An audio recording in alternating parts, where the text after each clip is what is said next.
for the sake of being contrarian, and you try to cooperate and you try to work together, and it's just like, man, it's like so difficult to convince them of anything, and it's got to be their way or the highway. And it's the same thing with a family at home too, right? Like if you have a spouse, whichever way, that is always dead set on can't be flexible, can't be cooperative, can't work together, and you have a situation where it's very difficult for one side of the equation because you feel like you're always at odds or you're working against your own best interest. And I think that's a great point, that if both parties look at it as how can I be more giving of myself like Christ was, then you are working in a cooperative manner. So I love that. Yes, sir.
Yeah, very good point. Thank you. That it ties in very well with the part in Corinthians where you talk about patience and giving and kindness and yep. Okay. Any other thoughts before? Yes.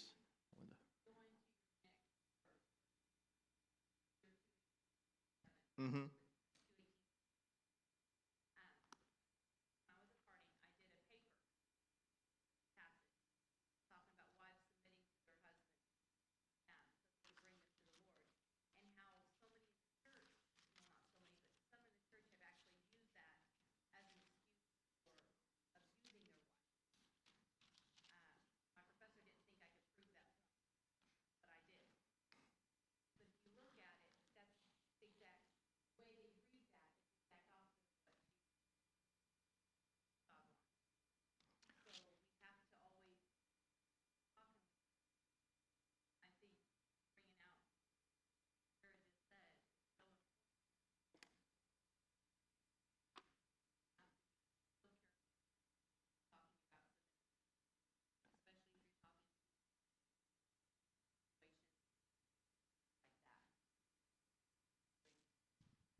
Yeah, if you come from a place of kindness and you are truly seeking to help that person, I think your motivation comes through.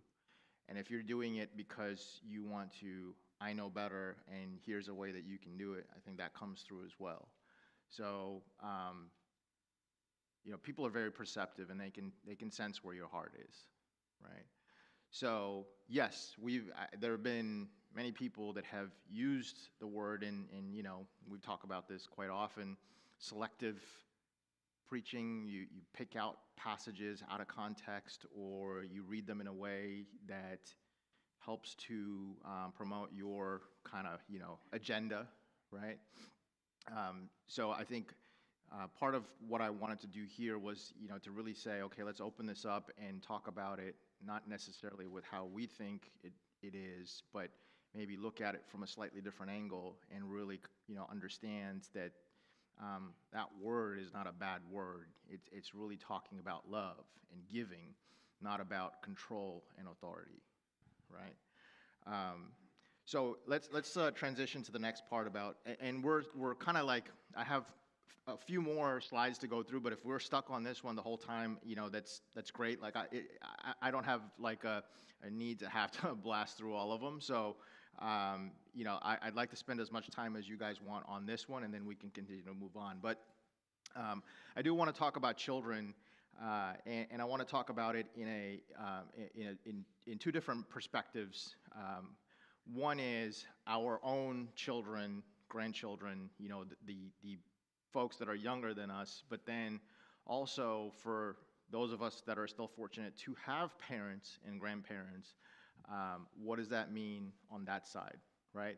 We often read these things and we look at it as we're talking about the younger generations, but when we talk about obey your parents in the Lord, for this is right, how often do we think about the folks that are older than us, and have we done that?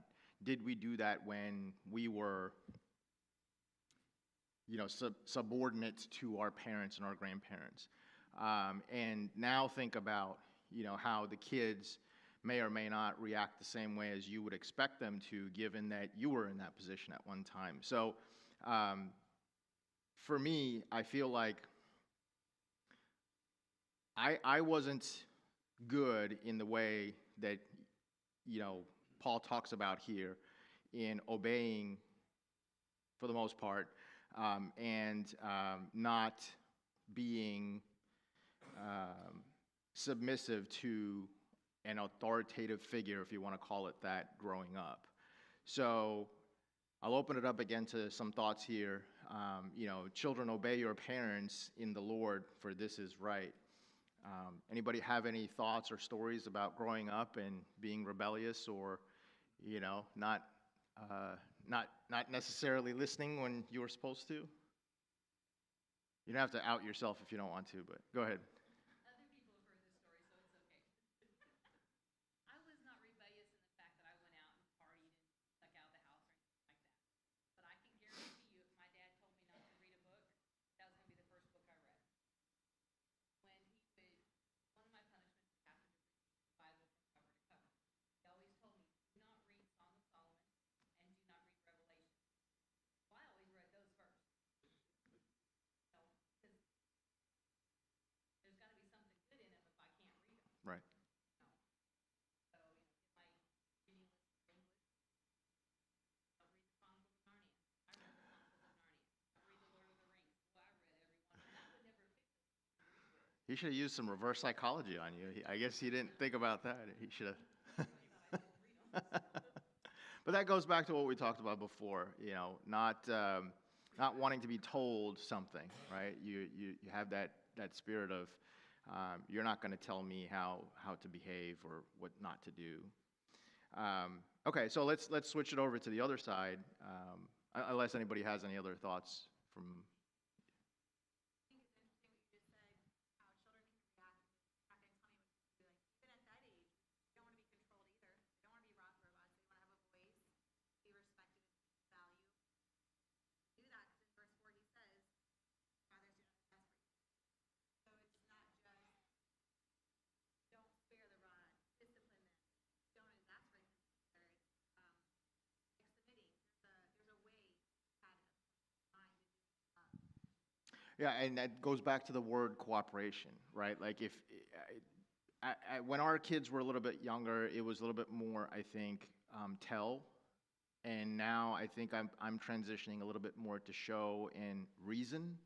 When they're 2 and 3 years old, you can't really reason with a 3-year-old, right? But now they're coming to an age where I've intentionally work on softening my tone, being more explanatory than directive, right?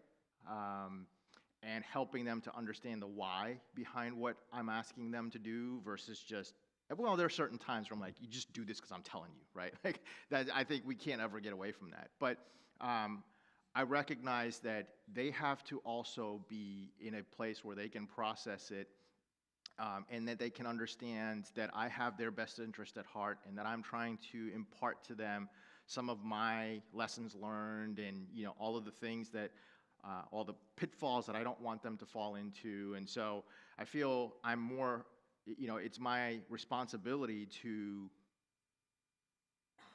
teach them in a way where they're not, again, very, very much like what he says here. They're not like, I can't believe he's telling me this again, right? So, great point there. I'm more and more kind of trying to tune myself into it. So, any thoughts on that for parents, grandparents especially? Yes, ma'am. So it all goes to training yourself. By listening to his training you, and then you turn around and train your children Right. in the same path as he trained you. I'm my 70s. I still have a stubborn streak, and I get schooled and disciplined quite often by Jesus. I then have to sometimes the same thing with my adult children and with my grandchildren. They're in my sphere. It's a lifelong thing. Learning to obey in the Lord is lifelong.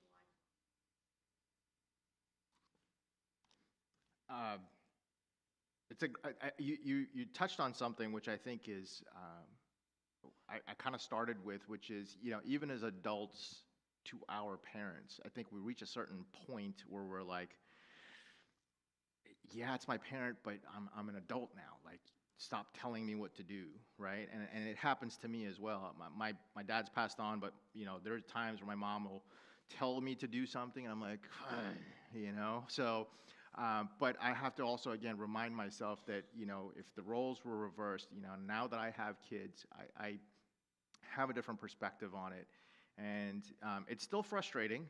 I'm human, but I try to look at it through that lens and ask myself, or to tell myself that she has my best interest at heart. And whoever it is, in that sphere, whether it's my in-laws, my parents, folks that are a generation older that have some wisdom to impart, I think I'm more receptive now to it.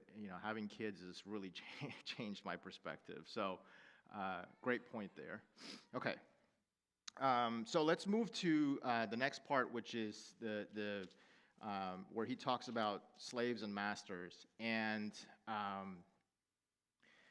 I want to just put this into a little bit of context. I don't want to go down the path of the whole slavery thing, but in that time, there was no social safety net, right? So if you borrowed money and you couldn't pay it back, you were essentially going to become an indentured servant to the person that you borrowed the money from. That was the way you repaid it. We often joke about, in today's culture, we say, if you go to a restaurant and you can't pay your bill, you're going to have to wash the dishes, right? It's about the same thing. That's essentially what it amounts to. If you borrowed money, or if you were to go and get something from somebody that you couldn't pay for, your labor was the way you repaid them, okay? So the term slave is not necessarily what we may often conjure in our minds. There were people that were teachers, that were, tradespeople, carpenters, all the different things that people did in that time. If you were unable to pay your debts, that's how you repaid the person that loaned you the money. So the reason I bring that up and kind of why I'm talking about it here is because I want you to maybe think about this portion of what he's talking about more along the lines of, as an employee of an employer, or as a boss of people that maybe report to you, if you would look at it through that lens, and you would see where he's telling the employee or the slaves, obey your earthly masters with respect and sincerity, as you would Christ. Serve wholeheartedly, knowing the Lord will reward good done. How do we approach our daily responsibilities at work? And how do we do when you're not really fond of the person that you report to, or the organization may not necessarily align with your kind of vision of how things should be done? How does that affect you? For you guys, I guess pretty much all of us are in the workforce. So, how do you see that in your? Well, I'm not in the workforce, I'm retired, but I've been in the workforce. Yeah.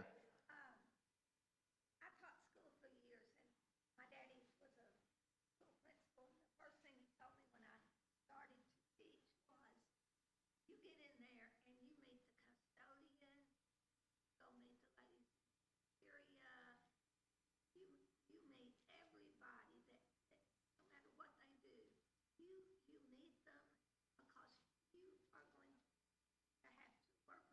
You're going to have to be together. And if you don't treat them respectfully,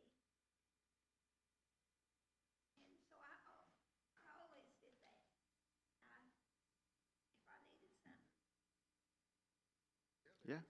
Yeah. they did. They always helped. Yes, ma'am.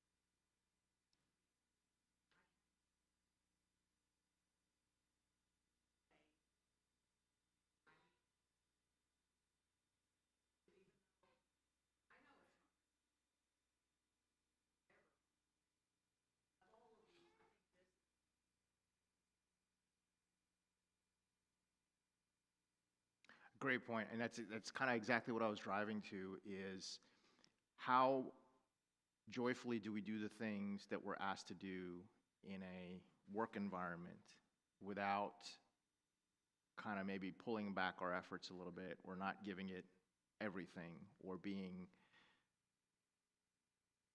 So I think we, again, perspective though, for overall, what are we on earth? The whole thing we're on earth to baptize people. So it goes into the fact of wanting us to do.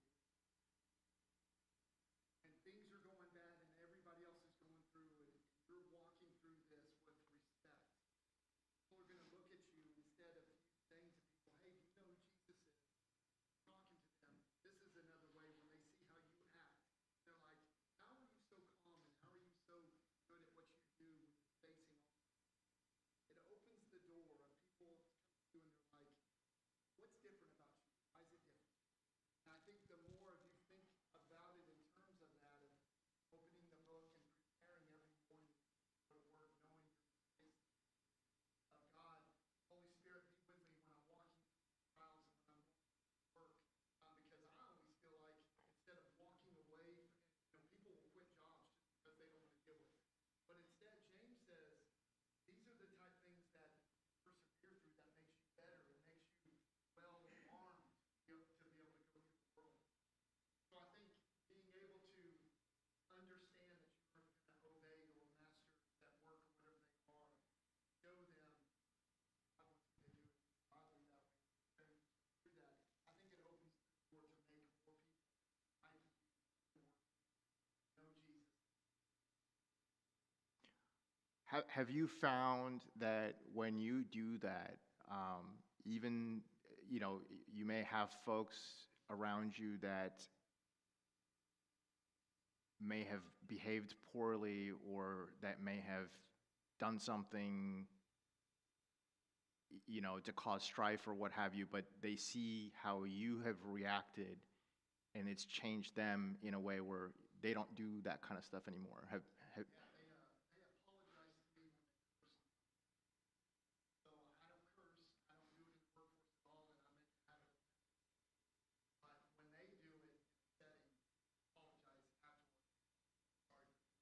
Yeah. So I know that it's working, they see it. I just feel like the more and more you keep going, open up. Yeah, that's a great one. I've started to make a more concentrated effort to watch the words that I use, and one of the other things that I've also really tried hard to, which don't often succeed at, is the gossip piece. Right? I tend, if people start talking about stuff, I try to either change the topic or kind of just keep quiet, not really like participate actively in it. And there have been a couple times where it's become like kind of like that awkward silence. And it didn't feel awkward to me because I'm like, I know why I'm doing it because I don't want to be a part of this. And then, as time has gone on, I'm not in that group anymore, but as time has gone on, I've noticed that those types of conversations have started to get less and less and less. Maybe it happens when I'm not around or part of the discussion, but that's okay by me because as long, when I'm a part of a discussion, that stuff tends to kind of, get less. And so I found that even just being as simple as just not saying anything has had an impact and not reacting a certain way or becoming like emotional about it or, putting your feelings into it. That's made a huge impact too. So looking at it from the other side, so it says, masters, treat your slaves in the same way without threats. Remember, you're both, you have a master in heaven, and he shows no favoritism. For folks that may have, people that report to them or work with them, how do you guys deal with challenging people around you and when they don't do what you ask them to do? Yes, Ray. I'm a master. Recognized with the state of Texas as a master. Work for a master electrician. But I got guys that work for me, and there's procedures to deal with when they're not doing it. I need to write somebody up, be late too often or whatever. Sometimes I figure out he's just not capable of doing this job. And I haven't had that happen much. And then there's some that I've had that just unwilling. And you have to deal with that because I'm responsible. On the other hand, they have to do it the way I tell them to do it, doing a job, because I have to do it the way the specs tell me to do it. And my interpretation of the specs, but then I have to answer to the interpretation of the specs from the engineer. There's a lot of layers. It's got to be done right, and haven't done wrong.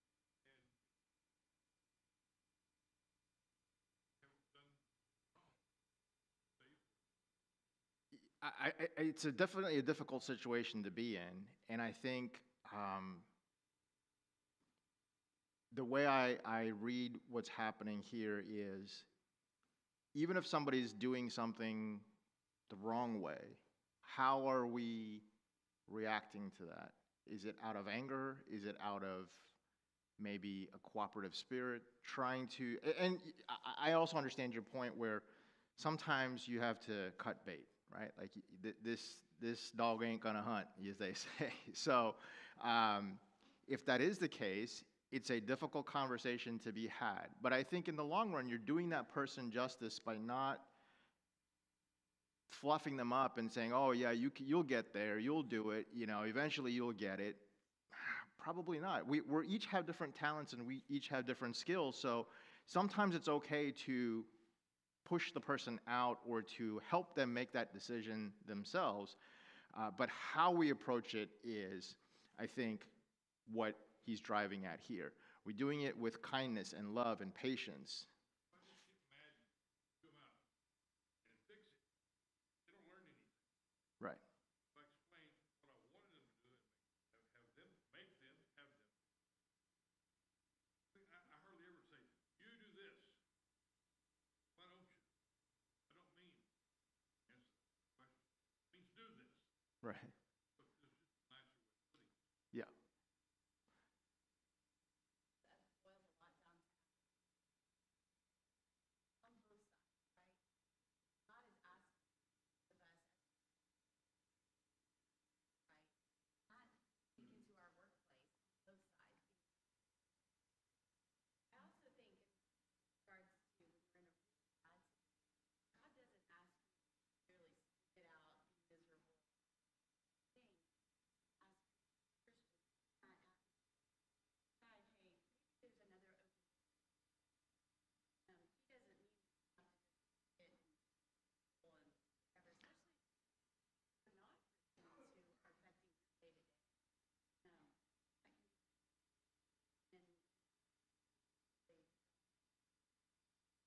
acting in a way that's Christ-like can open the doors for you because people see that and they're like, that's the kind of person I want to work with. And so you may be in a difficult place, but somebody else sees that and it offers you an opportunity. They may want, you to be on their team, or I've seen that happen.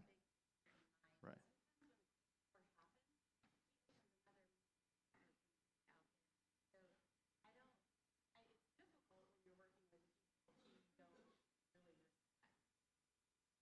Great point. We're out of time here, so I'll kind of open it up to any final thoughts or comments. Barton's going to be back next week, again, hopefully. So I think he'll pick up. If not, I'll be back. But if you guys have any other thoughts or what have you, I'm in the church directory. You can email me or text me or whatever you'd like to do. Barton will be here for 2 weeks, then I'll be back, and we're just going to continue this series. So we appreciate everybody participating. Really, really great to be up here and to have people comment and to have feedback. It's easier than just standing up here and having to come up with words for 45 minutes. So thank you all. Appreciate you.